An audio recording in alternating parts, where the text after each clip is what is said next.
Start sit questions for week 13. Next on Fantasy Football Today in 5. Welcome to FFT in 5. I'm Chris Towers. I'm here with Dave Richard, and we are talking about some start sit questions for week 13. But before we get to that, Joe Flacco was officially named the backup quarterback for the Cleveland Browns, and obviously with starter Dorian Thompson-Robinson in the concussion protocol, that means Joe Flacco might be starting this week. Now, we've got 6 teams on a bye. Those of you in 2 quarterback leagues, if you're desperate, you might not have a better option than Joe Flacco. I'm in a Superflex Dynasty League where Joe Flacco's not available. I could actually really use Joe Flacco this week, which tells you the state that I'm in with Lamar Jackson on a bye and Joe Burrow out for the season. That team felt really good a couple of weeks ago. Yeah.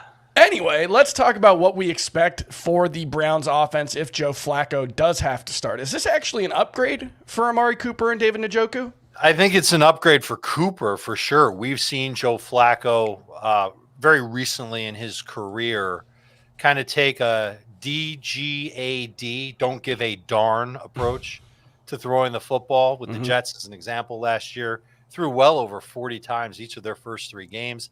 Really seemed to lock on to one receiver in each game. I would imagine that he would lock on to Amari Cooper ahead of Elijah Moore or Cedric Tillman, any of those other guys in Cleveland. And, I think he's got a chance to have some catchable targets and a pretty decent game. Now, he's got to be healthy, too. It sounds like he's trending in the right direction, Cooper. And so if that's the case, Cooper could end up being a wide receiver, too, that you'll trust against the Rams defense this week.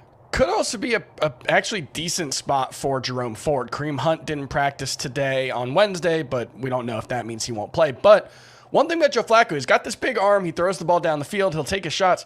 He's also checked down a lot in his career. This is a guy who has looked for his running backs in the passing game, so that could be a decent situation for Jerome Ford, who has shown some chops in the passing game. Let's move on to some of those start-sit questions for Week 13, and we'll start with Jordan Love, who's playing really well right now. They seem to have figured out the right balance between his DGAD tendencies and, trying to drop some easier completions, figure out ways to get the ball in the hands of their young, talented receivers in a way that, doesn't force him to throw the ball down the field. It is a tough matchup against the Chiefs. That Chiefs defense has been very good, but with 6 teams on bye, are you starting Jordan Love this week? I can't say that I've got him as like a top 10 quarterback, but I really like what I've seen from him over the last 3 weeks. I think that he does have a live arm. I think he's willing to take chances with the ball and throw downfield with it. I think he's mobile, and so he's able to stay in the pocket a little bit more. But I think even this week with 6 teams on bye, I can find a dozen quarterbacks that I feel a little bit safer with. He's in that range of, okay, I'll start him if I need to start him, but there are other guys that I think I'd rather start that are probably safer. Let me give you some names.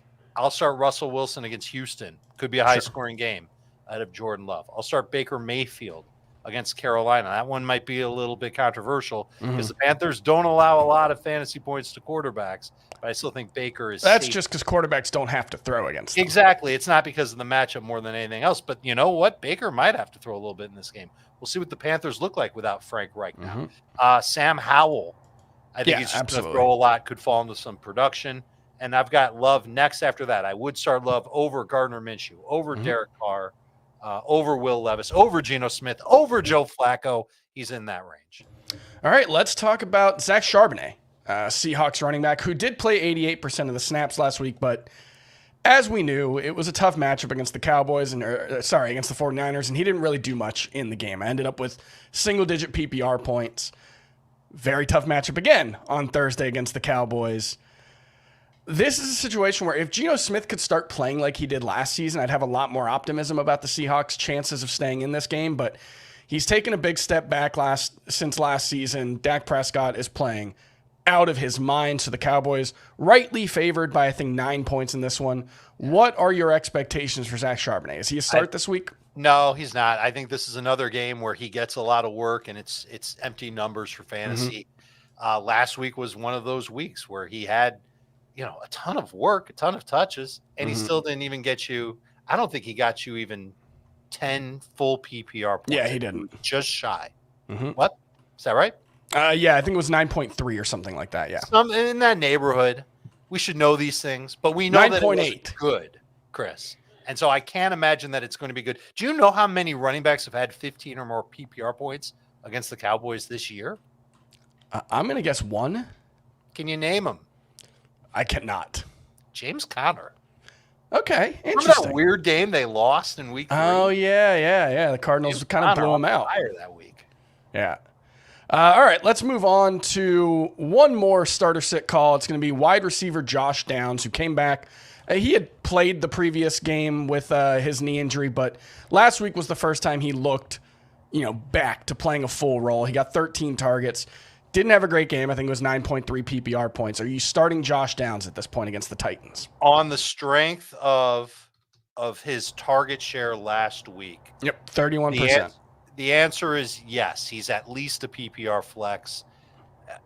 Yeah, if you're in a pinch, you could use him as a bye week replacement at wide receiver as well. I think he'll be better than what he was last week. I also think that it might be hard for the Colts to run the football. And I know that sounds sacrilegious because Zach Moss has been so great this year. But the Titans' run defense has actually been sneaky good. And I think that Zach Moss will get his numbers, but a good changeup to that run game is the short area passing game, and Minshew clearly has eyes for Josh Downs. So I'm okay using him this week. Number 3 receiver, bye week replacement, full PPR preferred, maybe even half PPR too. All right, before we go, since I've got you here, might as well get some help setting my lineup from the legendary Dave Richard. I made the mistake of starting Josh Downs ahead of Rashee Rice last week. Which one of those two would you start? Definitely Rice. Definitely Rice against the Packers. And yeah, the Packers might get Jair Alexander back.